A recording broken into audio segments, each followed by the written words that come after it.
예, 오늘 본문의 말씀을 보면 발람이 눈을 뜨는 장면이 나옵니다. 발람은요, 자신이 하나님께 허락을 받고 가도 되는 길을 간다고 생각을 했어요.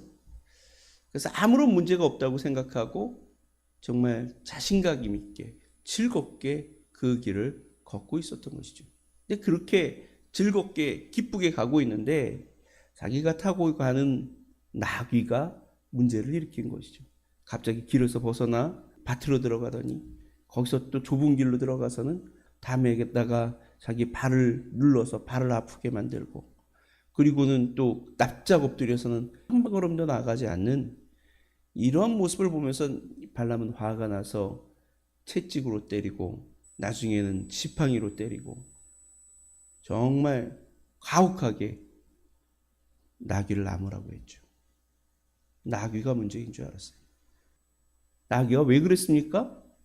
하나님의 사자가 칼을 빼들고 그의 앞에 서 있었기 때문입니다.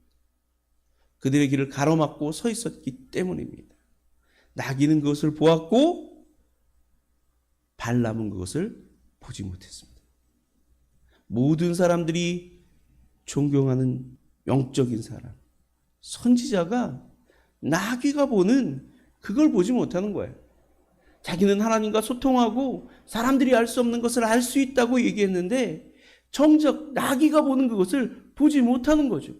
그가 그렇게 하나님의 뜻을 분별하지 못하고 죽음의 길로 걸어가게 된 근본적인 동기는 뭐예요?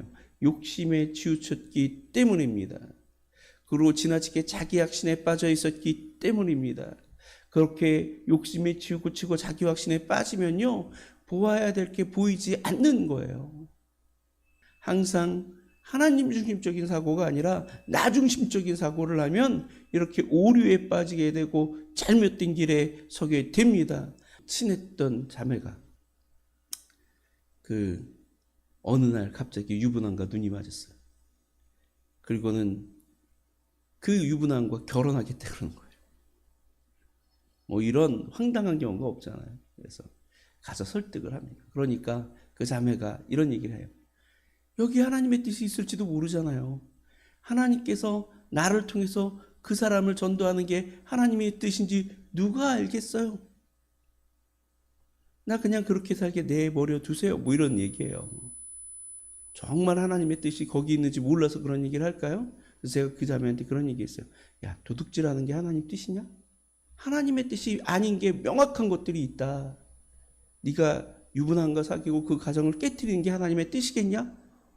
라고 말하니까 아무 말도 못하더라. 하나님의 뜻이었으면 하는 거죠. 하나님의 뜻이길 바라고 고집하는 거죠. 발람의 마음이 딱 그런 거예요. 하나님 가지 않기를 바라신다는 것, 그가 가지 않기를 바라신다는 것 분명히 알았어요. 돌이켰어야죠. 안 그러고 가다 보니까 책망받고 죽음의 위기에 놓이게 되는 것입니다. 여러분, 주님 말씀 앞에서, 주님의 뜻 앞에서 내 욕심, 내 의지, 내 생각 내려놓을 줄 아는 저와 여러분 되시기를 바랍니다. 하나님의 뜻이 명확하다면 더 이상 토달면 안 돼요. 더 이상 하나님을 설득하려고 해서는 안 돼요. 하나님이 용납하는 것 같고 용서하는 것 같고 하나님이 허용하는 것 같지만 그 길은 고난의 길이고 그 길은 고통의 길인 거예요.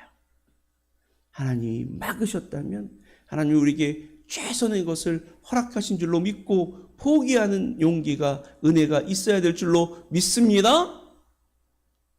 그런 삶을 살아가는 저와 여러분이 되시길 바랍니다.